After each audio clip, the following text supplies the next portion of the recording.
Hey everybody, thanks for checking out this video of making an art journal, and I'm going to be using a tablet case that I have. You're going to want to pause this area of the video and get these measurements down. This is the formula I use for all of my journal making, and I'm going to be using one sheet of paper, and I'm using sketch paper in this particular video, and this is 18 by 24. So this is the tablet case that I have. You can get these from Five and Below at the Dollar Tree or someplace like that. You're going to want to measure the cover, not the spine area, just the cover part only. And using that formula, that's how I got this measurement for the page, which is 15.5 by 21. And as you can see, it's going to fit really nicely in this tablet cover. So I've got about 4 sheets of paper that I'm going to be using. You want to line these papers up, and again, this is sketch paper, so it's pretty thin. It's 50-pound weight, and if you're going to use mixed media paper or watercolor paper, you may want to do this one at a time or just 2 at a time, but I'm putting these together so that I can use that other sheet, the sheet that's to the side there, as my template for cutting the rest of these pages. So I'm just going to line this up with the rest of those pages.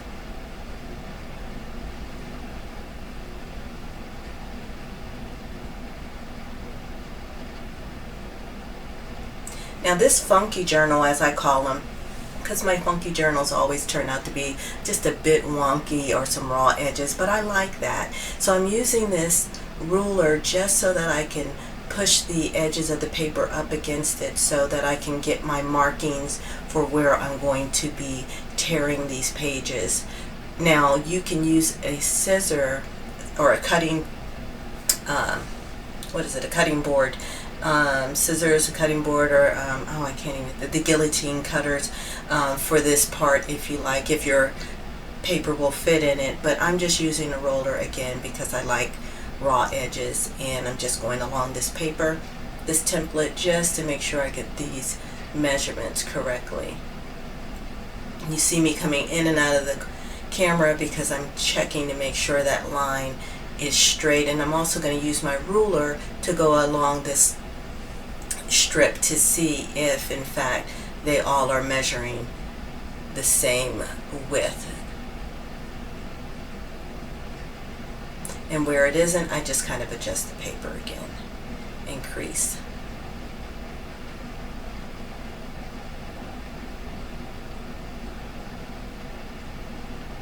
So it looks like I got everything creased, and now I'm just going to clip my paper again, and I'm going to take the ruler's edge, and I'm just checking just to make sure that everything's lined up real good. And I'm going to take my ruler along that edge that I creased there, and then I'm just going to bring this paper forward and rip it along the ruler's edge. And again, because this paper is pretty thin, 50-pound weight, I'm able to do that with all 4 sheets.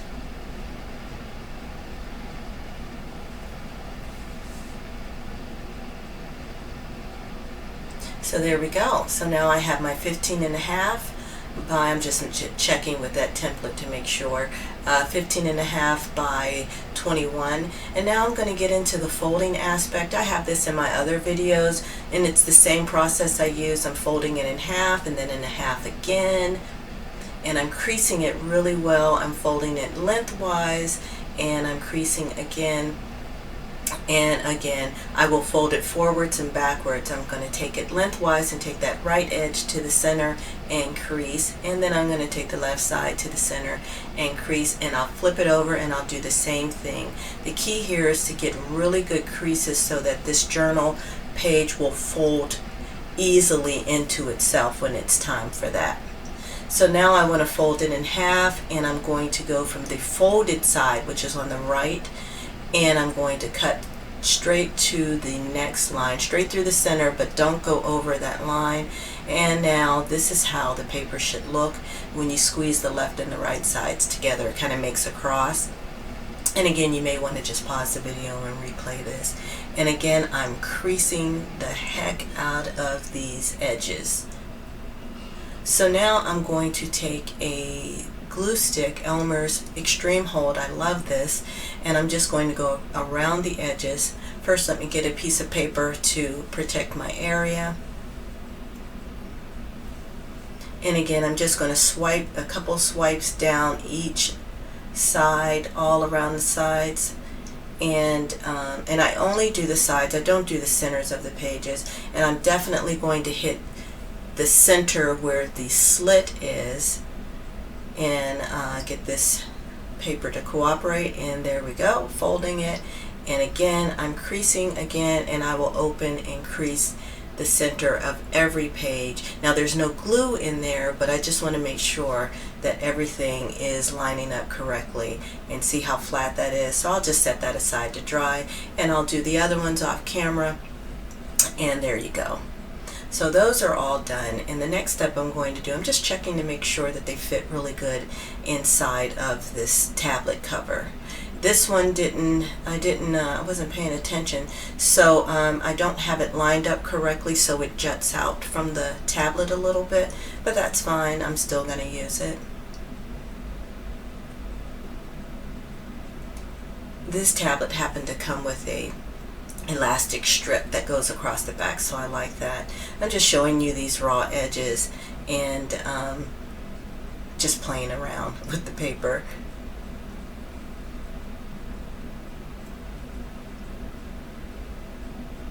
Okay, so now I'm going to get some washi tape because I want to decorate the edges of the paper.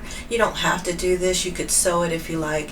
The washi tape is, I believe it is a 1/2 inch wide. So I'm just going to go ahead and rip all the strips that I need in order to cover all the pages. And again, you don't have to do this, or you can sew it if you want, or paint the edges, use some marker. It doesn't matter. I like putting the washi tape on the sticky side facing me and just putting it on this way so that I can make sure that I'm getting half of the washi tape so I can fold it over towards me. Visually, this just works better for me. And I'm only going to just do one signature on camera, and I'll go back and cut the excess along the edges there.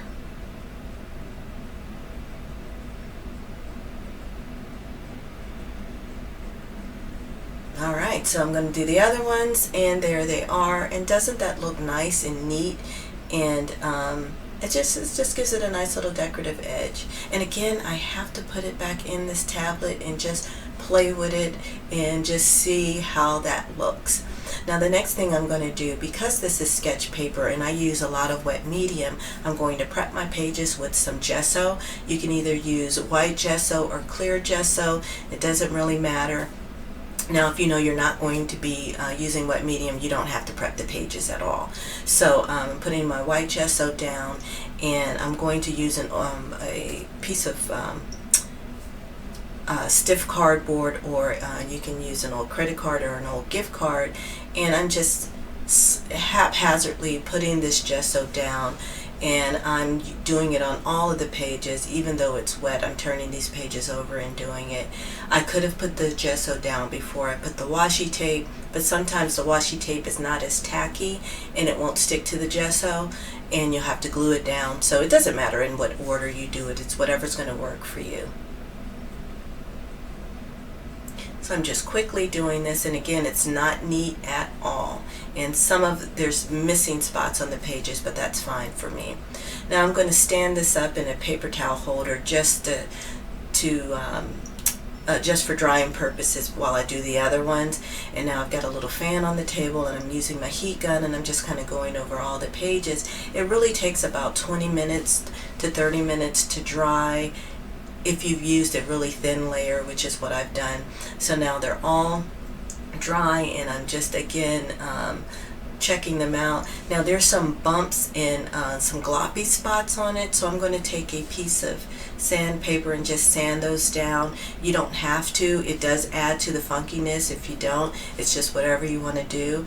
And so that's what I'm doing. I'm going through all my pages and just filling around and rubbing out those areas that I don't want to be raised.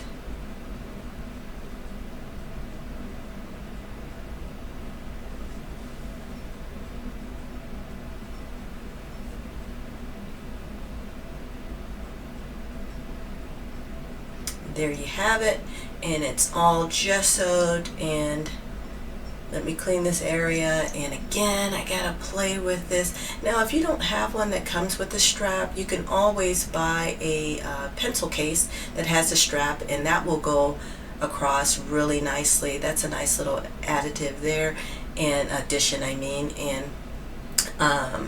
so I'm just playing with that. You can also use some elastic bands. This is 7-inch. They're a little too tight.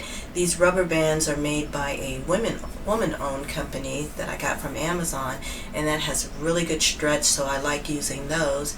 And if you put one around the center of one of your signatures, and then you get another signature turning it to the center, you can attach them in this way. And that's actually how I attach all of my journals, whether I have a cover or not, because it's just easier for me to take out one and travel with it if I want to. So here again, I'm just playing around, just showing you how they all fit together, just using this easy binding method. And again, in that tablet cover, it works really nice. It looks really good.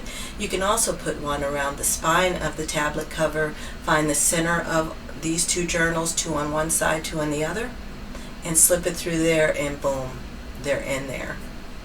Even if you don't have an elastic cover to go over the entire tablet like I do, that stays in there really nicely.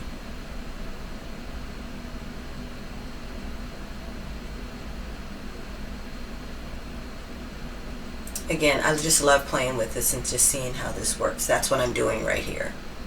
I'm taking one out. That's that one that's kind of wonky, and this fits better in the journal. I think 4 was too much for this journal, for this cover. And there you have it. My journal is finished. I can't wait to start playing in it. If you try this, please leave me a comment and let me know, or you can hit me on Instagram at Naysworld8. Or you can go to my Facebook page. Thanks for watching. I really appreciate it. If you like this video, give it a thumbs up, hit that bell, share this video, and